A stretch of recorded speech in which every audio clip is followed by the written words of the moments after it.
Hey, Cash here from Middle Age Mediocre. If you want to skip right to our story this week, you can go to the 17-minute and 45-second mark, right around there. We'll skip over all the nonsense between me and Joel and get you going with the story. Either way, I hope you enjoy, and thanks for listening.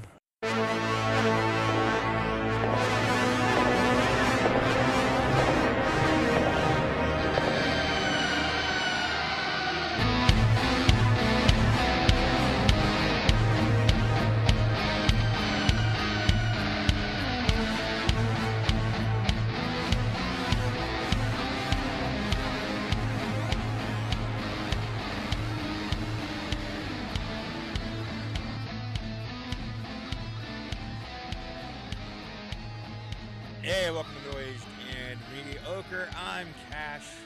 That was easy. That's easy over there. No, that was easy. You did it. I'm easy over here. You said our name. It took I'm me a Joel. minute. We were minimal, Cash. I'm just minimal here for the ride. age for a minute. I'm drunk. Give me You are? my key. Give me my keys. You're already home. Where are you going? Give me my keys. Tell the job. Go home. I'm going home. You going home. You are home. Look, it's Christmas time. Yeah. I've been nogging it up. Ugh, no, I would never nog it up. I love I've eggnog. been peppermint moonshining it up All there. right. It's pretty good. I like eggnog. I tried it once, and I would rather not ever do it again. Okay. So, but peppermint moonshine, you want a little No. kick of that over there, you go for it, man. I'll just have some eggnog. It kind of feels like you're just brushing your teeth. getting Ugh. drunk doing it. Brush my teeth on a Saturday? What am I, crazy? Yeah. That's a Tuesday. I'm not putting activity. on airs for anybody. We are back here with part 2 of our episode about the Dexter wannabe. The Empire Strikes Back. The Empire Strikes Back with Mark Twitchell. Our last episode we left off, he had failed to really get his first victim. Yeah, he He tried. He made a big effort. Yeah. Didn't work out. But we'll get into what happens from there. I got a confession. I got a confession to make. What's your confession? After we recorded last week, I went and watched a Dateline about this. Hey, I can't. I couldn't. I was all intrigued. I left you hanging. Yeah. I left you on a cliff. Yep. And you hate cliffs. I do. There's one thing I know about you. I do. So I watched a Dateline about it. It's pretty fucking interesting. Did it have some of the interrogation footage? It did. Yeah, it did. And some more of his writings and stuff. This guy's a fucking loser. Yeah, he is. What a fucking loser. Beck wrote a song about this guy. Who did? Beck. Oh, yeah, loser. Yeah. He wrote a song about this dude. Yeah, he's a total fucking loser. Well, no, I don't blame you for going and checking out what happened. But I mean, I told you, I always looked at the Christmas. This is basically the same thing as me looking at Christmas gifts as a kid. I couldn't wait. I was like, I gotta wait a whole week to find out. Yeah. So I was telling Kylie about it, and she's like, "Yeah, there's a Dateline about it." And I was like, "Well, fucking, let's go." And we watched. Why are you telling me? Not turning it on. Well, so we watched it. So you kind of know what's going on. Yeah, so I forgot some of it, If I miss too. anything, you can just okay. You can punch me in the mouth and go, "I got this from here." All right. You can start going. Just remember, this guy's a fucking loser. Well, I cry in the corner. He is a fucking loser. That's part 2. I will say, and I don't know why this makes me feel like he's not as big of a loser as some. I feel because he didn't go after women. Yeah. And I'm like, at least this is a serial killer that's just after dudes. Yeah. Like, for once, we don't have this, like, horrific... Like, And there's something on Dateline, too. He's kind of talking about that. Like, he didn't want to go for... He wanted a guy that would be like... I can't remember exactly what they said, but a bit of a challenge. Like, he didn't... Like, he was looking for, like, a certain guy type Yeah, of that's why victim. he, like, used the online dating profiles, because he could vet them. Yeah. So, like, if somebody was, like, a 6'5", yeah, had... but didn't want, like, a 5'5" guy either. He wanted, like, that. I think he said, like, 5'11", 6 Maybe foot. you said that, but I'm getting you in Dateline We kind of talked mixed up. about it. Okay. I'm a lot like Dateline. You are. Yeah. You are. I need to get my... oh, boy. Yeah. I can do that sometimes if I've, like, just heard it. Yeah. I can do it pretty well. Keith Morrison. That's my dude. I can't He's like 90, but it shows him and he's wearing, like tennis shoes. Like, he's got one leg propped up on something. I was like, it took, like, 3 people to get that leg propped up there. Yeah. And his fucking eyebrow. He's got the old man bushy eyebrows. I love that, oh, boy. I love that Bill Hader loves him so much. Yeah. Like, have you ever watched any of that stuff? I don't think I have. I'll have to So look that Bill up. Hader on SNL would always do like a Keith Morrison sketch. Yeah. Like he would do a Dateline sketch, you know. And then later he was on a late night show and he was they were talking about those sketches, and he just said that he's like I love Keith Morrison. Yeah. He's like it's my favorite thing in the world. Yeah.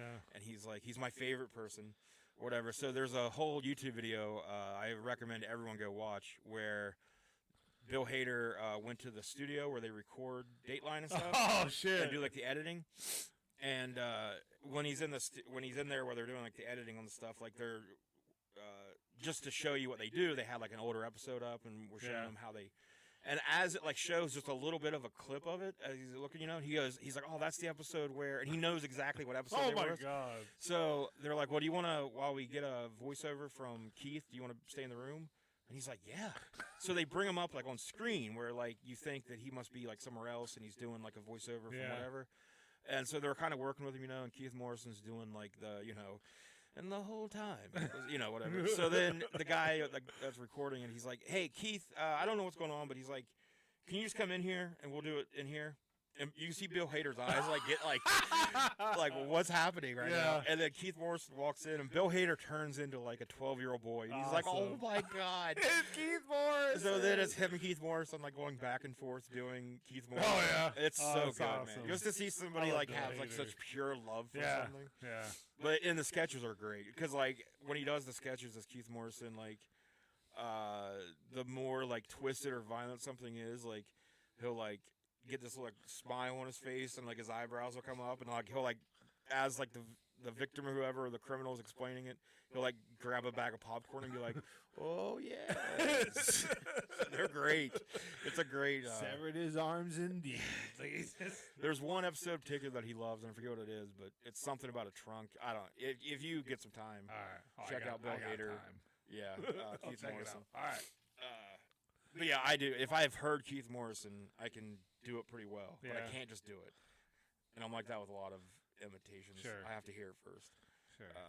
You're very limited talent-wise. I am. Okay. I'm so jealous. I'm so jealous of like Bill Hader and guys like that who can just do like 1,000 impressions. Yeah. Just with Get no. right into it. It's so that would be such a fun thing. Dan to do. Soder. Dan Soder's the greatest. Yeah. I would love to just hang out with Dan Soder. Sure. If we could ever get like, I think my dream podcast for us would be, and I guess separately would be fine, but together would be even more fun. Me, you interviewing Dan Soder and Seth Rogen. Oh yeah.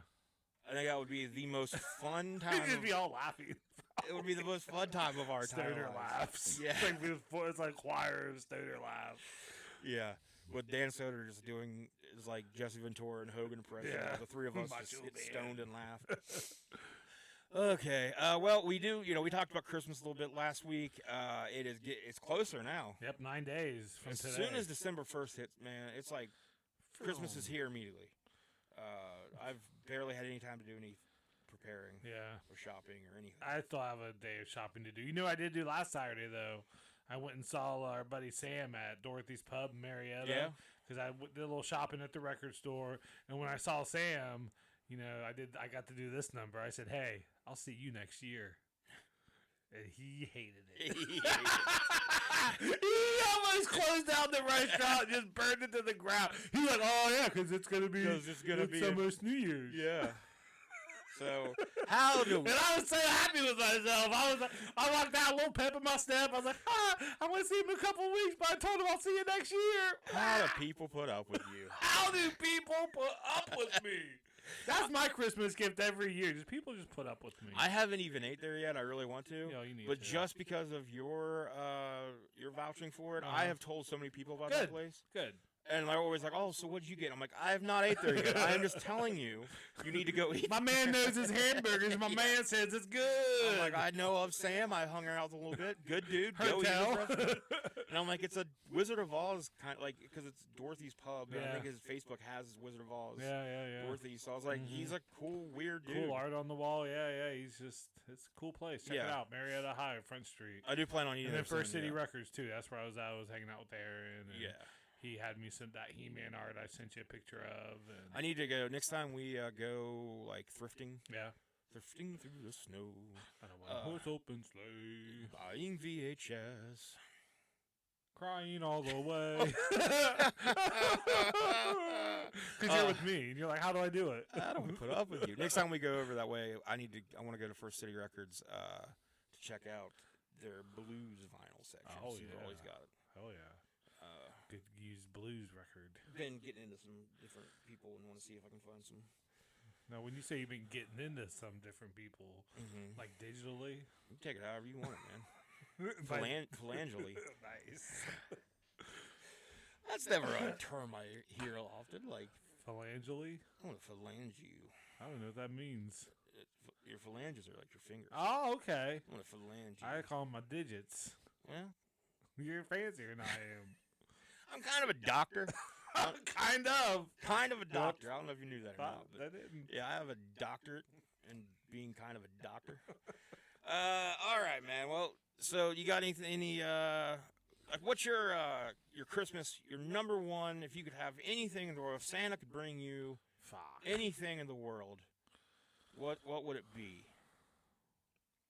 If you could sit on Santa's lap and tell him the one thing you wanted, more than anything else. A brown Super Bowl. A brown Super Bowl. Yep. He's not Jesus.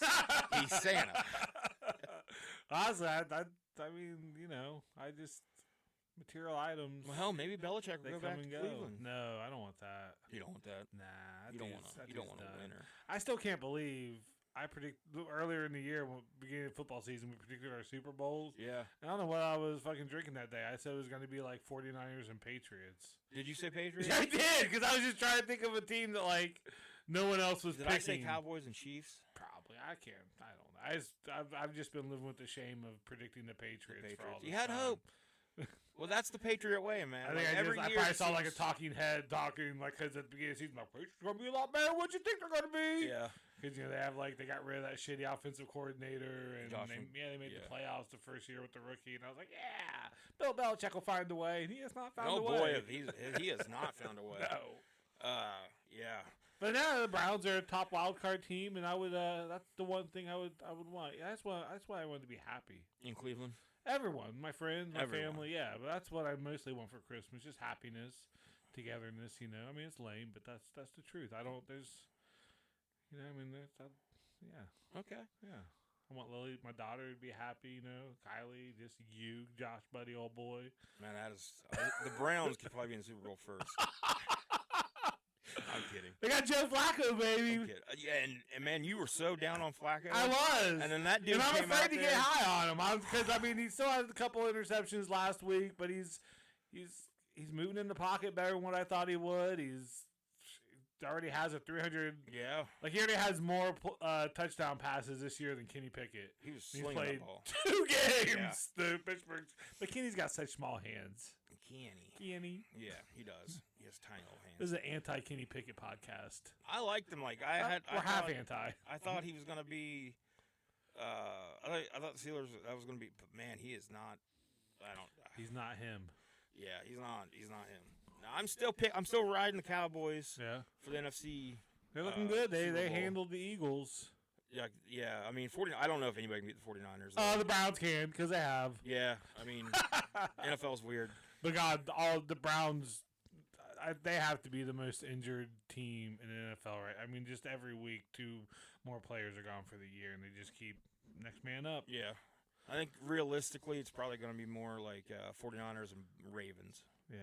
It's probably going to be what? I won't watch the Ravens in a Super Bowl. I don't want to watch it. Yeah. I was in a card break the other night that it was like you got a random team, whatever, and I got the fucking Ravens. Yeah. And I was like, anybody want the Ravens? I will trade like for pretty much any team. Yeah, give me And the no Cardinals. takers. And then I got like a Terrell Suggs, something like I mean, they got some good Patch players. and Roquan Smith. That's a Browns. I can't. I don't like the Ravens. Yeah. So that's football talk. Yep. Go football. Go sports. Go teams. Yes. Okay, so happiness. Just happiness for all. Yeah, what do you want? What's a your Browns thing Super that you Bowl. would... The one thing, and like I'll give a I mean, I'm already here, so... I'll give a legitimate, like, physical possession item that I would want would be a first pressing of the Lucero album Tennessee I don't know what any of that means. First pressing, that's a record. on vinyl. And what's the band? Lucero. Oh, Yeah. Lucero, as you like to say. I think you said La Zero. Their album Tennessee on vinyl. Yeah. Probably that would probably be. All right. It's not very easy to find. So if you're out there, Lucero, and you're listening, Yeah. sorry about your name. Original pressing. Would love to have it. Okay. So that'd be like I have most of their records, but I don't have the original of that. I have the re-release. Yeah. So And that's not good enough for you. not good enough for me. Nope. Nope. So that'd be like the big ticket item that I don't. Not know. like a Marvel coloring book. I've got it. Already got it. You got it for me. I had to go with my backup. Not $1 Marvel coloring book from Family Dollar. Yeah, it's what I wanted first on my list, and you got it for me. So Boom, I nailed it. like, let's see what a first pressing is. And I may be way off. It may not be as much as it used to I'm be. sure it's a couple hundred. So it could be something where I look at it and go, "Oh, I'll just buy it right now," and then Merry Christmas to me. He's Googling. He's typing and scrolling. Googling. It's So looking hard. I mean, $250. Okay. Not like out of this world Yeah. outrageous, but yeah, $250. You get a good bonus one day. That might be something like, hey, I'm getting this. Yeah. Yeah. Yeah. So There you I did get to rub You elbows. follow McDonald's and sue them. First thing you're gonna buy is that. Right. I'm trying. Okay. Trying every day. I just can't get to fall down. Yeah.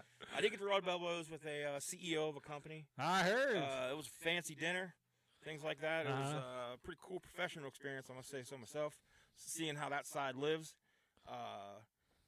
just them talking about flying here and there for meetings, and like he's got a bar in his office, and like just dropping money on like That's madman shit. dinners and stuff. And Yeah. I'm like, that's what I want. Yeah. Like I either want like I'd be completely fine never having anything, or I want like everything. Yeah. Like it's this middle shit is getting old to me. This shit of like I have just enough to where I can I kind of. either want to be Oscar the Grouch living out of a trash can. Yeah. Or Walt Disney. Or fucking. I don't know yeah. why. Walt Disney, he's dead and his head's cut off. But before that, I want to be that. I want to be dead with my head cut off. Well, you should have ran into the wannabe Dexter killer. You ready to get Because he into it? probably could have made it happen. He would have tried. Yeah. Yeah. I'd have beat With the shit out of this He would guy. have just laughed at his hockey mask. I'd have been so pissed off if he tased me. Yeah. Like it would have hit me later. Yeah. But oh man, would I have been pissed. At Like, first. you got to taser me with a hockey mask on? Yeah. Let's get into it. Okay, let's get into it. So, when we last talked about this, we had just met Johnny Altinger. And like we said, Mark had tried to take his first victim, Yeah. Giles. Gills. Is it? They That's say what Gills? I'm pretty. Yeah, because I Okay. laughed at you. I was like, God damn it, Well, Josh. Gilles. I know, yeah. Gilles, wasn't it? Gillis. I think it was Gillis, maybe. Okay. Something like Well, that. we never have to talk about him again. So Okay. we do. He comes back later. But, Okay, yeah, he does. but yeah, so like he tried to take him out, didn't work. The police didn't really seem to be. The most timid person he couldn't get. I know. Like, watching that guy get interviewed, I was like, how did you not get this guy? When he decided not to go to the police because he was embarrassed. But he told everybody else. He told everybody though, He told everybody. and there were. I felt like that the small interactions at the grocery store, where he's getting checked out, like, hey, how you doing? He's like, oh well, some guy tried to taser me, and I think he tried to kill me, but other than that, going pretty good. And the lady's yeah. like, I hate my job. Why are you talking? I I have 4 hours left of my shift. I don't care. He's like, I can't tell the cops though. I wish somebody would come in here and tase me. And there were two people that almost witnessed it that he tried to get help from, and they did finally tell the cops. But when the cops came, since nothing was happening in front of their eyes, they were like, "Oh, we don't know. Well, we do. Like, what are we supposed to do? Like, investigate? Yeah. Not gonna happen, lady." It's a Saturday. So that's what happened, and then we meet, like I said, so Johnny Altinger. He's born on April 28th, 1970 in Edmonton, Alberta, Canada. On October 10th, he is sitting at his computer. He has just met a lady online, and he's doing some online flirting with her. He's LOLing. Yeah, he's LOLing. He's Emoji. RF LMAO. Yeah. LMAOing. He's WYDing. He had a 4-day weekend coming up. So he was like, you know what? I got some time to meet a lady, or two even. So he had met a woman named Jen. And Jen seemed interested in meeting him and suggested that Johnny come over to her house. So she proposed that for safety reasons, he arrive in the alley behind her house, and that she would approve him before letting him come the rest of the way, so she could like be able to see him. Yeah. You know, make sure he's real. Make sure, yeah. Make sure he's not like 3 penguins in a trench coat. Right. Because you always have to be careful. This is the podcast about things in trench coats. It's called penguining. Okay. I will not be penguined again. Catfishing's old. Penguining is the new catfishing. And they're sneaky little guys because they're adorable. Yeah, they adorable. are. You don't, but they're always up to no good. And this seems very similar to what happened with Gills or Giles or whatever. Like, he got some odd directions. But so Johnny, he was pumped. He's looking forward to this. Yeah. So Jen had told him to enter through the partially open garage door, explaining that the gate to her backyard was locked. So he reaches the main door on the other side of the garage. She had also said in a message that I have a friend coming over to use part of it as a workshop this weekend. So he blanketed off where my car usually goes. Like, I need red spray paint on my car, right? Don't ask. So, you know. Later that day, Johnny's friend Willie messaged him, asking him if he had anything going on that night. Johnny said, "Oh, I do." Oh, Willie. Oh, Willie. You better sit down for this one. I got gin tonight. So he was talking about, he was very excited about the chances of him getting lucky. Uh-huh. So he told Willie, though, she does have some strength, like she's not really giving me her address, though. She's kind of, you know, telling me I got to do this. And so Willie was like, I don't know about that. Sounds like some penguins, right? Yeah. Willie's thinking with the right part of his body. Yeah, Willie's thinking with Johnny's thinking with something else. Willie's thinking with his Johnny. Johnny's thinking with his Willie. So Willie told Johnny, well, hey, man, send me a text with the address once you get there. Like, let me, that way I, you know. So Mark Twitchell, now he had made some changes to his plans since, you know, he had the trial run, didn't quite work out. So he learned from it. Good. Which is what you're supposed to do.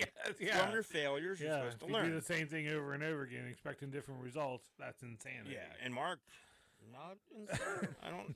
So he's probably delusional, not insane delusional. So, you know, Mark had made some adjustments, but Johnny was also cautious and didn't quite make, you know, he could see some things going on, whereas like Gills or Giles, he just didn't give it. He was. You can like, just call this him all Giles. You can sounds. just call him Giles. It's okay. I'm going to. Okay. I'm gonna call him Gills. So yeah, so Giles like had been all like, yeah, everything seems awesome. Yeah, like, roll through a door, sure. Yeah, sure, whatever. So Johnny shows up, or Johnny forwards the directions that he got from Jen to his friend Willie, and then he got to the garage a little bit early. In his red 2005 Mazda 3 hatchback. Ooh. So, you know. I bet he had like one of those radios where you could take the face off and then like carry it with you. Remember those? I do. I do. Yeah, I never took mine with me.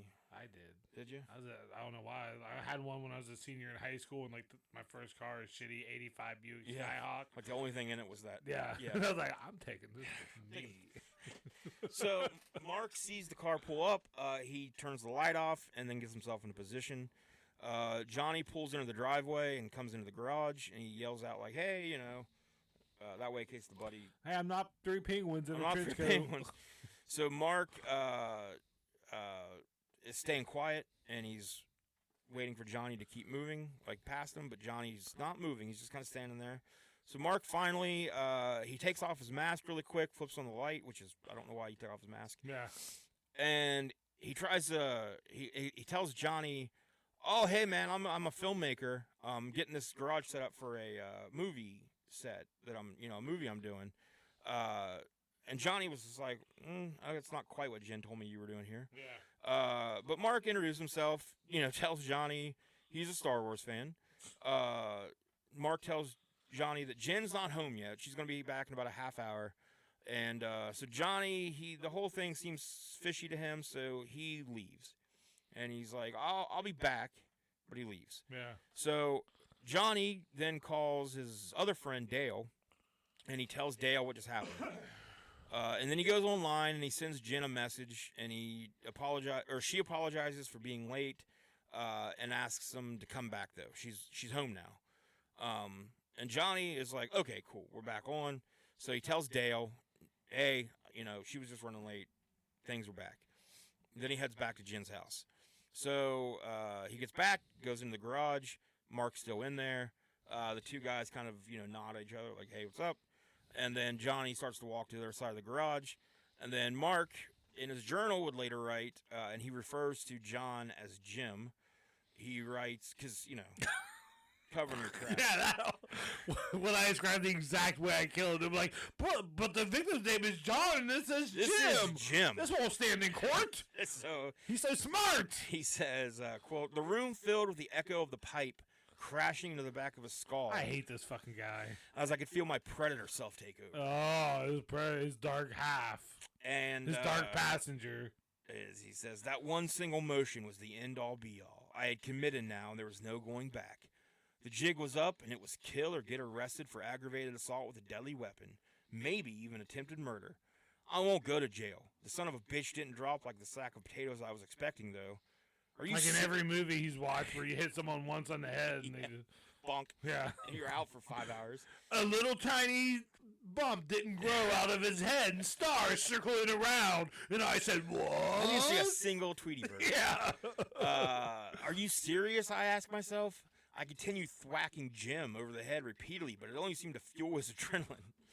John yelled out for the police before Mark got in one more hit that knocked him to the police! floor. He was still conscious, though, and he began offering money if Mark would just let him go. Mark hit him again with the steel pipe that he had wrapped in duct tape. This did give Johnny a rush of adrenaline, though. Why did he wrap it in duct tape? Maybe so you could peel it off and then burn that for evidence or something. All right. Yes, even though the tape residue would be on there. Yeah. So Johnny, though, after this last hit, says, "I've had enough of this." So, I don't know how hard. Mark, I'm not having fun anymore. I don't know how Mark. Look, I'll put up with a lot to meet a lady, but 12 hits to the head of the pipe. I get it. I can do 11. Come on. Yeah, I don't know how hard Mark can swing, but if you've hit somebody in the head with a steel pipe multiple times, and then they can say, "I've had enough of this shit," you might want to find another hobby. Yeah. I don't know if you're good at this. How about just stick to writing your movies? It doesn't have to be a real thing. So,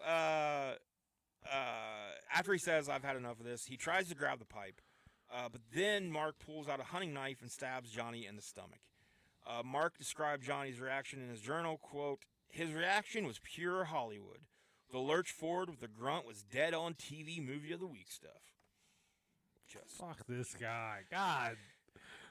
So Mark plunged the knife into Johnny's neck and let him bleed out on the floor.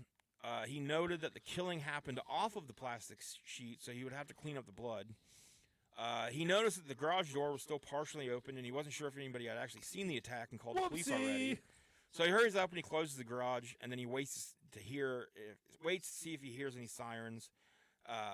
He starts planning while he's doing this. What his reason's going to be. He'll probably try to say that it was self-defense. Yeah, he broke into his garage. He attacked my pipe with his head. Yeah. He just kept doing it. He kept trying to headbutt my pipe, and I was like, listen, this is my best pipe. I wrapped it in duct tape. To keep it safe. Here you are. Just bashing it with your head. I've had enough, sir. Stab. So, no police showed up, though, so nobody must have witnessed this. Or they did, and the police just said, yeah, we keep hearing about this guy. It's cool. We're not full as once. We went last time. Shame on us. Full as twice. Shame on you. You know what? You're under arrest. Yeah. We know where to find you. So, he wrote a very detailed description of what he did with Johnny's body. He wrote that he got him on the table and worked from the feet up. He cut off his pants and shirt, but left his socks and shoes in place. He cut the legs at the knees and then again at the hips, placing the parts in garbage bags. He cut the arms at the elbows and the shoulders, first cutting off his fingertips before putting the parts in garbage bags. Do you think he sang that song? He was like, the ankle bone's connected to the knee bone, or whatever it is. That's dark. Never mind. Edit that out. Once the body parts were in garbage bags, he began cleaning the inside of the garage. Most of the blood was not caught by the plastic, so he used ammonia to wipe the blood splatter off the walls, the garage door, and the floor. There was a giant pool of blood that had been partially soaked up by Johnny's jacket, and Mark pulled down the sheet that was stapled up as a divider and threw it on the pool as well. Eventually, he got all the cleanup done and moved Johnny's car into the garage, but he was still covered in blood. He had a change of clothes in his car, but it would be hard to get all the blood off his face, and he would definitely smell like blood. So in his journal, he noted what he should do the next time, and it read, quote, "Next time, the whole room gets bubbled, not just half from my kill room. I had used a plastic sheet normally chosen to cover living room furniture when painting walls, but it obviously didn't suffice. This time, I used a single layer of mid-grade quality stuff. Next time, I will just double layer the high-grade material for sure." So Mark arrived home after Jess. He's not was done with asleep. the first time. He's already like, next time. Yeah. So again, when he writes about Johnny, he says Jen. Yeah. I forget what he called Giles. He called him Biles. I forgot what he called him. But his wife's name is Jess, and when he does his online thing, he's. Oh, I forgot this guy's married too. Yeah. He's Jen. Yeah. So like this, for a guy that thinks he's like a creative mind, needs some work on his aliases. The next movie he's gonna write is Star Battles. Yeah. I got it. So he sneaks into his house, heads down to the basement where he had his bed and his office and stuff down there, and he has his own private bathroom down there with a shower. Oh yeah, because his wife caught him like doing the catfishing thing. He's like, "Oh, that's for a movie." Yeah. This fucking guy. So after showering, he dumps all of his bloody clothes, including his shoes, into the washer, and he goes to bed. A few days later, Mark wakes up at 5 o'clock in the morning, using Johnny's keys to enter Johnny's condo. He pocketed some cash, went through the drawers, ensured everything appeared undisturbed. Then Mark turned on the computer, finding that Johnny had left all of his accounts logged in. So then he went to work, making it seem like Johnny had just ran away. He took Johnny's laptop and printer, believing that the police might recover the garage directions from the printer's memory. He didn't know this at the time, though, but Johnny had sent the directions to Willie. Mm-hmm. So Johnny's friends became concerned when he didn't communicate over the weekend. Dale received Johnny's emails about returning to Jen's house a day later, and Willie noticed his absence on MSN Messenger. By Sunday night, Dale realized something was amiss and initiated the process of finding out what happened.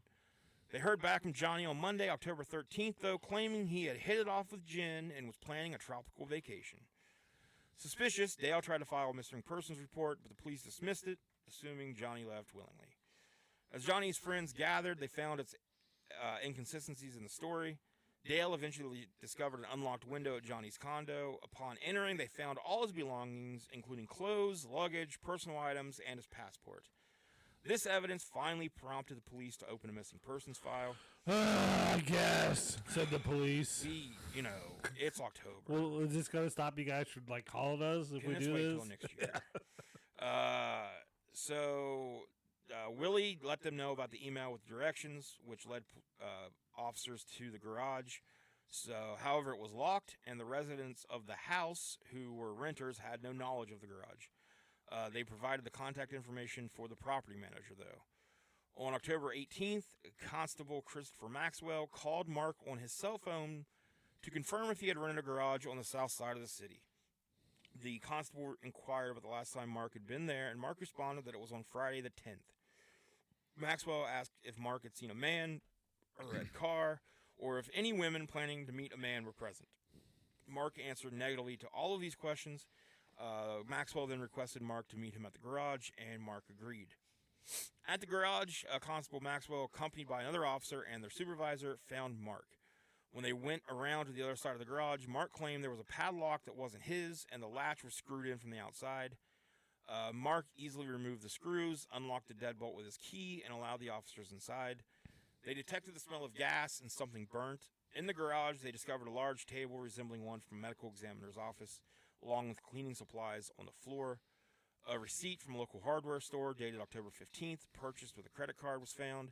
The items listed included plastic sheeting, rubber gloves, Jesus towels, Christ. and a bottle of heavy-duty cleaner. Oh my God, this guy kept the fucking receipt. You don't usually want to get your kill items off from one place, Yeah. and you don't want to keep the receipt. And don't use a credit card. And don't use a credit card. So, I mean, I don't want to be helping like future murderers out But these there, are but all this seems like things- common sense. Yeah.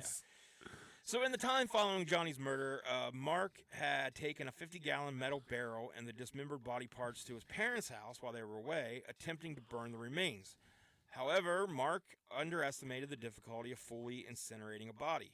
He eventually gave up, repacked the body parts into garbage bags, and returned them to the garage. I wonder how long he actually gave it. Like an hour? Like It's been 30 minutes? 20 minutes. Yeah. This is a fire. Yeah, like another thing, if you're going to... Like, you gotta get a good flame going. You got not only this because of the making a murderer. Like, they talk about And like burn again, barrels I the way hate to like go. give advice to potential Yeah. killers, but if you are going to go to the lengths of killing someone, you gotta be committed. Don't to be in a whatever hurry. is needed after that. Yeah. You can't just half-ass it God. and just be like, I got other shit to do. Then I'll just transport these body parts somewhere else Back and now. forth, Yeah, back and yeah. So, Fucking idiot. so he returns the body parts, in the garbage bags and brings them back to the garage. So then later he further dismembers the body parts, placing them into new garbage bags and loads them back into his car. Mark drove around seeking location to dispose of the parts, ultimately settling on a sewer. He found a secluded area with a sewer manhole and dumped the bags. Mark then took the remaining evidence back to his parents' house and burned it. So he finally, Just dumped them in the sewer. Yeah. So after leaving the garage, police asked Mark to sit in a police cruiser and fill out a witness statement. Constable Maxwell, while in the car, asked to see Mark's credit cards. Mark hesitated, but eventually handed over a MasterCard, and the last 4 digits matched the receipt. This confirmed that Mark had been in the garage after October 10th. Around 3 o'clock the following morning, Mark was brought into the Southwest Police Station for an interview. Initially, Mark spent the first half of the interview talking in great detail about the movies he had made and his future plans. He claimed to be close to finishing raising $3.5 million for his upcoming buddy comedy Day Players, which was very, very far from the truth. Yeah. When the detective redirected the conversation to when Mark had last been to the garage, Mark again insisted that October 10th was the last time.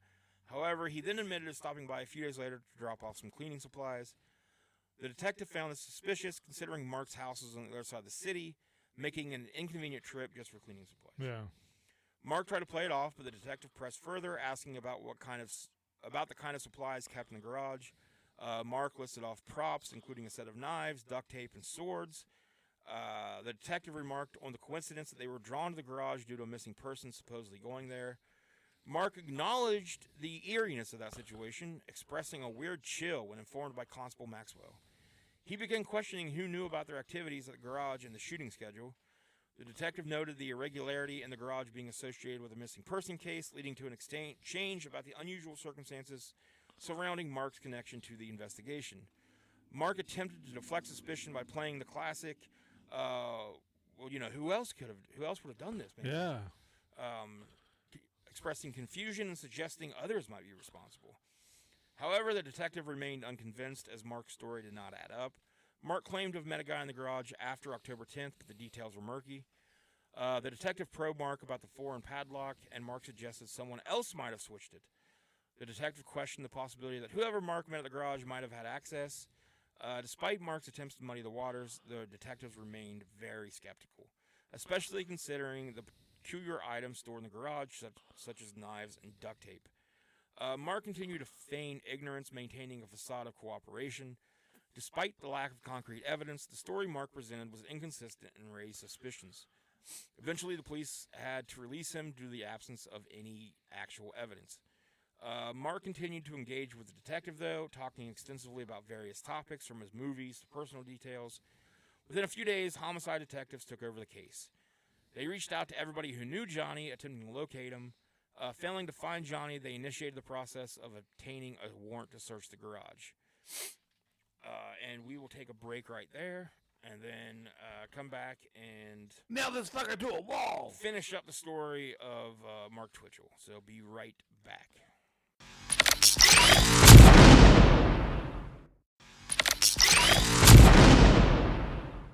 We are back. We don't even know if ads are working, so you may or may not even heard an ad. If not, just go buy stuff. Yeah, go buy things. And just at be places. like, middle-aged and mediocre sent me. Go eat at Dorothy's Pub in Marietta on Front Street. And First City Records. Yeah, there you go. There's an ad. All right, sweet. Free ads. Cool. So, Detective Bill Clark did not want to wait for the warrant. So he contacted Mark to ask if they could take another look. Mark, pretending to be cooperative, agreed. He met an officer at 7-Eleven to provide keys and sign a consent form.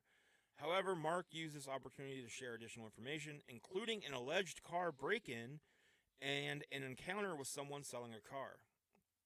Later, at a different interview at the police headquarters, Mark continued to offer inconsistent details, such as claiming to have purchased a red car from a stranger for $40 on October 15th. Good deal. Great deal, even in Canada. Detectives discovered that the red Mazda associated with Mark was registered to Jonathan Altinger. What? The missing man? Oh, man. Witnesses in the neighborhood contradicted Mark's timeline, stating that they had seen him changing the padlock on the garage door and observed a red Mazda in the driveway on the 14th. As his inconsistencies mounted, Mark's story began to unravel. At the police headquarters, Mark spent hours writing out his account, but Detective Clark remained skeptical. He confronted Mark, stating unequivocally that he believed Mark was involved in the disappearance of Jonathan Altinger. He said, what? Me? I'm a Star Wars fan, sir. Did I tell you I made a Star Wars movie? Yeah. The detective pressed Mark for an explanation, convinced of his complicity in the case. Detective Clark, determined to unravel the truth, confronted Mark about his involvement in the disappearance of Johnny Altinger. He emphasized the gravity of the situation, urging Mark to come clean and clear things up. However, Mark's lack of strong reaction and minimal responses raised suspicions. Detective Clark noted that an innocent person would typically express outrage and vehemently deny involvement. Yeah. Detective Clark... I'd be flipping tables. Yeah, like, I didn't fucking do this. Yeah. Detective Clark highlighted the inconsistencies in Mark's statements, pointing out how his version of events had changed multiple times. Mark, who, was typically pretty good at lying, seemed to struggle to come up with a plausible story that matched the evidence emerging in the investigation. As Detective Clark pressed for the truth, Mark pretty much just remained silent. Mark eventually mentioned that he was ready to get a lawyer, signaling an end to the interview. Though Mark avoided confessing, Detective Clark considered the interview valuable as Mark inadvertently revealed possessing the keys and license plate to Johnny's car in his own Grand Am.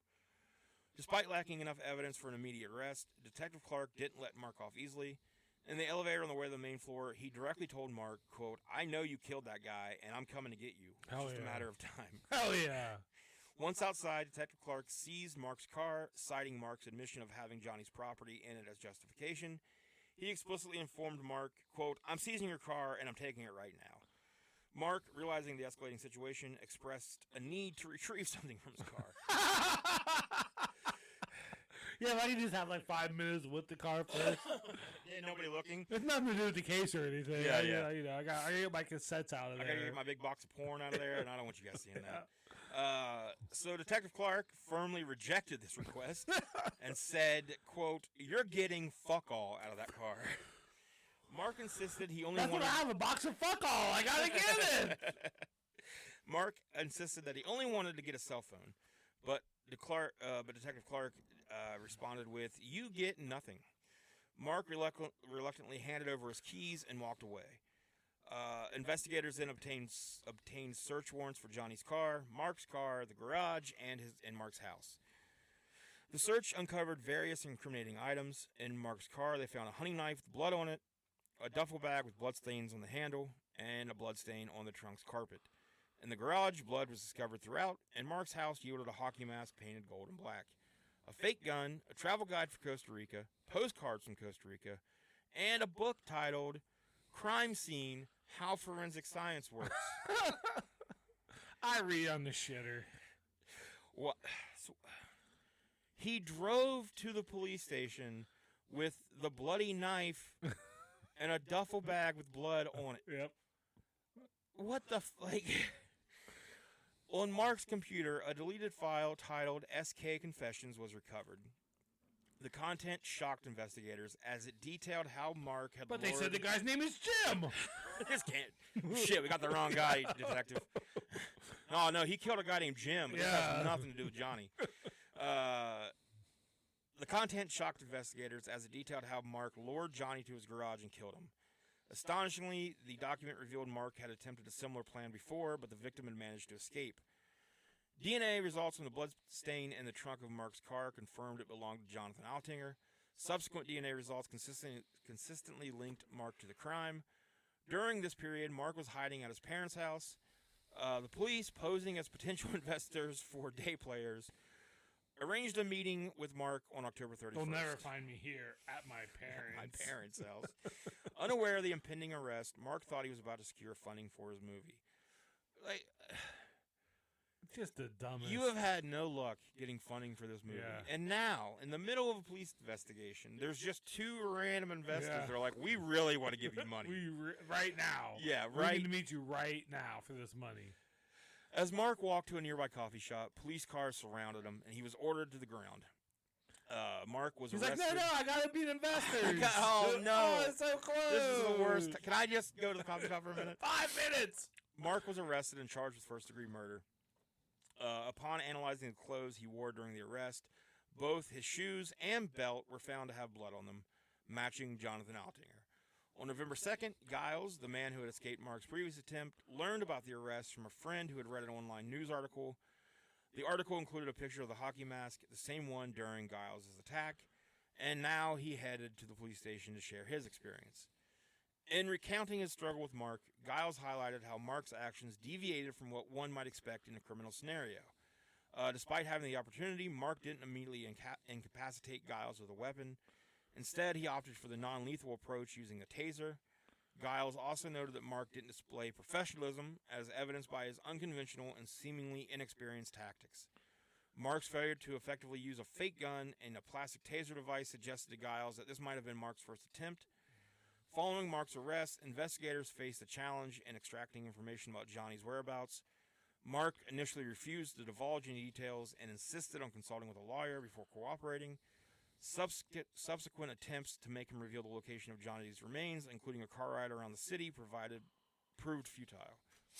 Mark's own writings, found in his journal, hinted at the disposal of Johnny's remains in a sewer.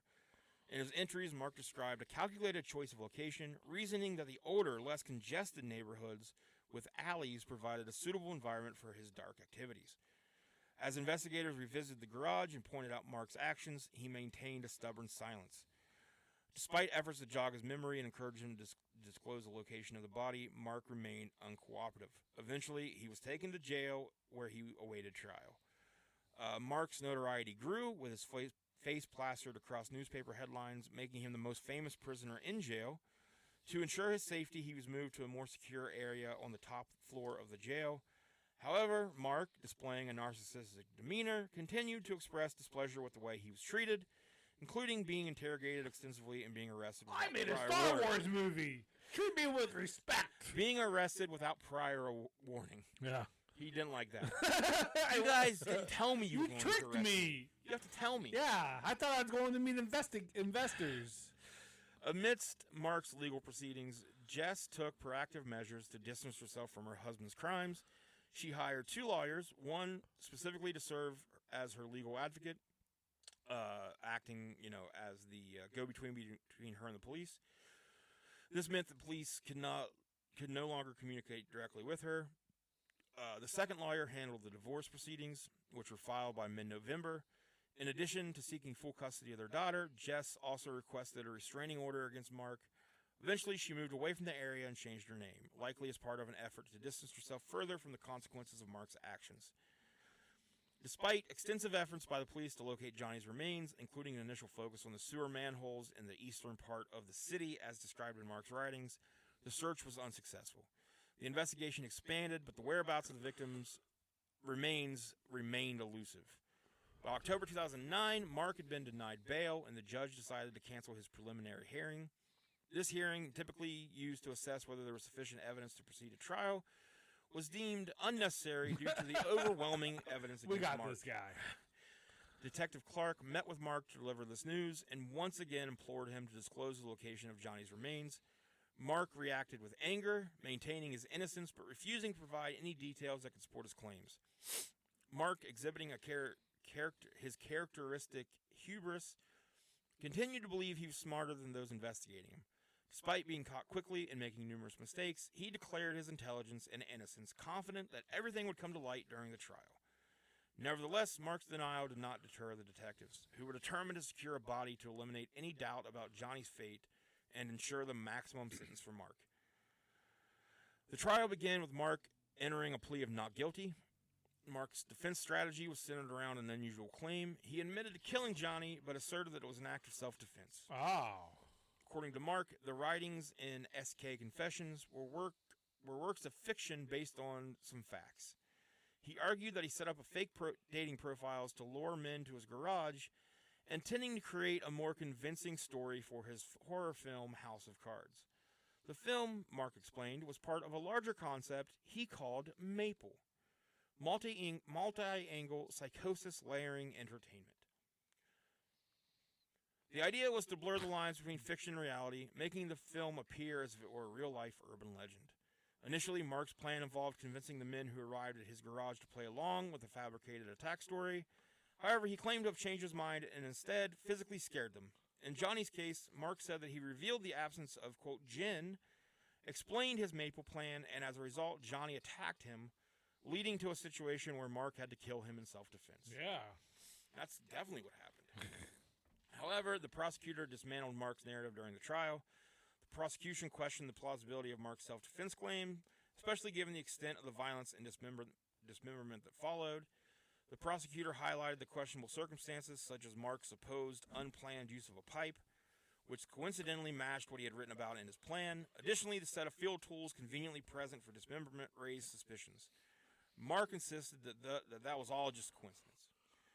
The prosecutor also challenged the credibility of Mark's narrative, questioning why he would need to resort to violence if his original plan was only to scare the victims. The absurdity of Mark's claims became apparent as the prosecutor pointed out the discrepancies and inconsistencies in his story. The evidence presented against Mark, including the gruesome discovery in the sewer, made it challenging for the defense to establish a credible case. As the trial unfolded, Mark's defense strategy faced skepticism, and the prosecution aimed to highlight the implausibility of his self-defense narrative. Very implausible. On April 12, 2011, Mark Twitchell was found guilty of first-degree murder and received a life sentence in prison with no chance of parole for 25 years.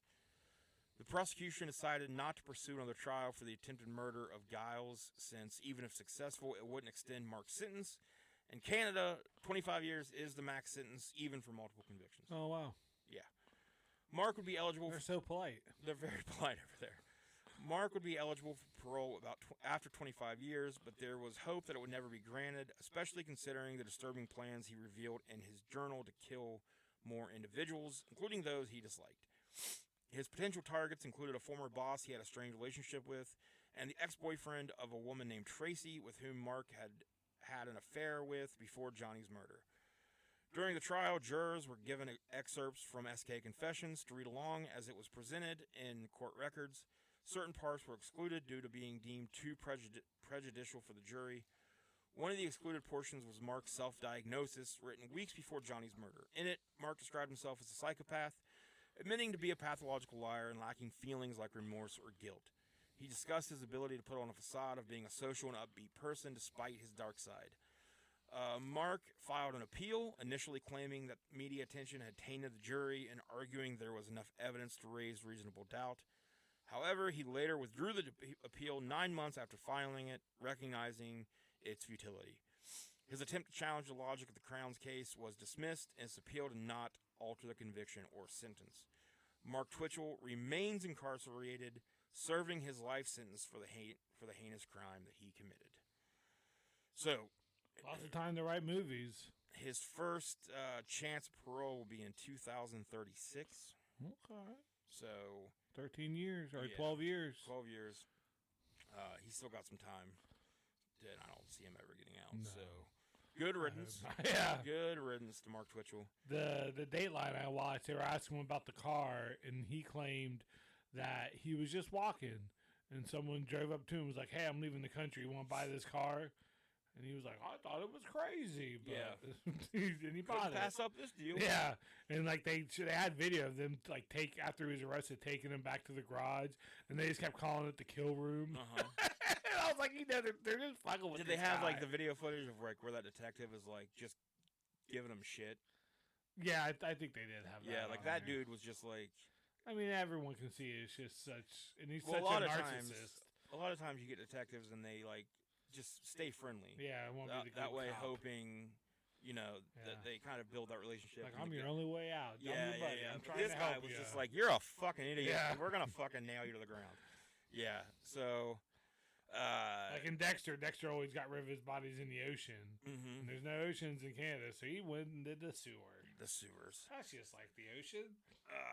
But yeah, unfortunately, it sucks that after the first time that he tried, and the two people did report to the police about what had happened. Yeah. It's very unfortunate the police didn't like put in some effort, like check to see who owned that garage. Yeah, because I mean, it was in front of the garage, but I mean, you would still be like, well, yeah, it's right there. I mean, you could have at least done a little bit. Yeah. I mean, And they interviewed those people too, and I get what they were saying. They thought that like it was a setup, like this guy was, because they said it's even the way the guy fell, the victim Giles, like he said, it even felt like staged. yeah, And they just thought, was this guy, is this a way to like throw them off, get their guard down so they could be attacked? yeah, or robbed. So yeah, I mean, I kind of get that, not wanting. Everyone's afraid to get, not everyone, but most people are afraid to get involved in anything. But like at least they did go. Yeah, they tried. They called the police. The police, So- like you said, they drove by like, oh, we don't see one in a hockey mask. Yeah. So I'm not saying that if they would have found that Mark owned that garage and talked to him, I'm not saying that would have stopped anything, but at least it could have put the idea into Mark's mind of like, all right, I need to maybe take some time and readjust, which may have been an even worse thing. He may have just gotten even better and not got caught the second time. But it's smart of Johnny to let someone know what he was doing. And Yeah. If you're ever going somewhere sketchy, you're not sure about something, let somebody know Every where time you're I at. come over here, I'm like, I'm going to Josh's. Well, like that time I went to pick up those cards that you found for me, and Yeah. I pulled in, and I'm like, just the whole time, I'm like, I took a picture of the place, and the whole time I'm just sitting there, like, looking at all the different ways somebody could sneak up. No, did you know I was in on it? 3 penguins in a trench coat walk up. You're like, God damn it, I knew it. Again! It's the same 3. So, I'm glad the dude got caught, Yeah. and, it's not that it's good that somebody had to die, but at least there was just one victim. Yeah, there's only one. They got this guy, and fuck Yeah. him. Because it sounds like he would have just kept Fuck going. him all the way. Yeah. And, just listening to him in interrogation footage, and just the fucking cockiness, Yeah. and it's just mind blowing to me. And it's mind blowing. Well, he didn't write that in the story that he'd get caught. He wasn't, Right, right. So his character, Yeah.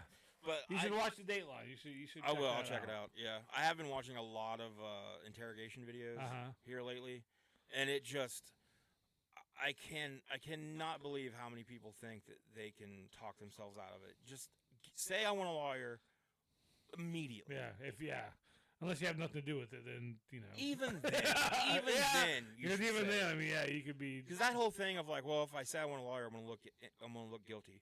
Well, if you're in there talking to the cops, There's a good even if chance they they're already don't- looking at you like you're Yeah. guilty. So I mean, and even if maybe they don't 100% think you're guilty, you may say something that you're like you don't, but they take it as like maybe a possibility of your guilt, and then they start pressing, and then before you know it, you're like stuck in some shit. So just, I want a lawyer. yeah. Don't even fucking talk to him. That's crazy to me, and especially if you've done something, you're not talking your way out of it. Like they already, and especially when like I love it when like I know that the cops already have certain evidence, Yeah. and everything, and like they'll have like video footage or whatever, and the stories, They're just letting the people just dig themselves deeper. the stories these people make up. Good for the people to dig themselves deeper. Fuck Yeah, them. yeah. So hopefully, nobody out there listening ever finds themselves in a situation where Yeah. they have to do that. But I would say, Don't kill people. If you're listening Yeah. to this and you're on the fence about, don't kill people. I would say, innocent or not, Yeah. get a lawyer. Yeah. Liar out. Don't risk it. So there's been many, many cases where where people have been completely innocent, Mm-hmm. and after hours and hours and hours and hours of interrogation, Yeah. you know, No food. I mean, maybe food, but yeah, they just, you see it all the time. They where a man break. released after 20 years in prison after, found out he didn't kill him. yeah. So we are going to take a week off for Christmas activities and See you things. next year.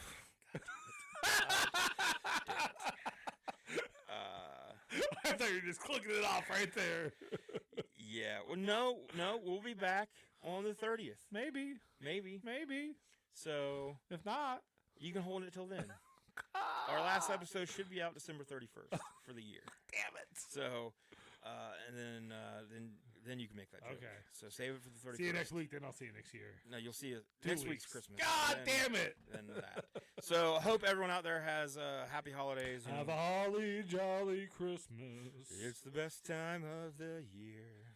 Yep. I don't know any more words to that Nope. song. Because we're middle-aged and mediocre. Bye.